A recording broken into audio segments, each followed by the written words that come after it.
All right, so we finished one lab series. We're on to a new one. We're going to use a different format, as you can see here, and we are going to start a new lab series.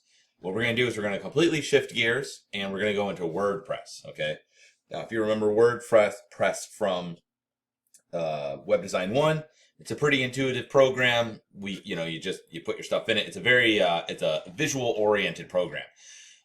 We are going to get more inside of it, but in some ways this might be a little bit easier, hopefully, than the previous stuff. And then the last project, or last lab series, which will be using Divi, will be even easier. So kind of like the other class, things should actually get easier as we go.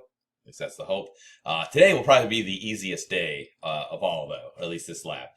Basically, what we're going to do is we're just going to make a website using local, and just make a general kind of WordPress site. And the only reason why we really need to do this is, one, just to review, here's WordPress again, so you get kind of comfortable with it again.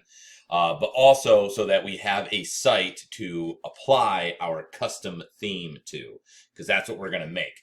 It's hard to look at a custom theme if you don't have any content that you're applying onto, that you're applying your theme onto. So we're just going to use like the generic theme and kind of go through there.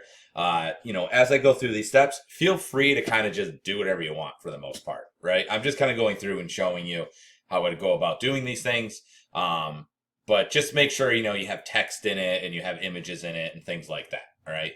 But beyond that, really, feel free to explore and just play around with it. And if you want to add extra things or even remove a couple things, that's fine. We just need to have a site that we can work with. And I just want you to feel comfortable with this. I'd be more happy if you try to explore and do something, interesting than not. All right. So when you are ready, go to the next frame.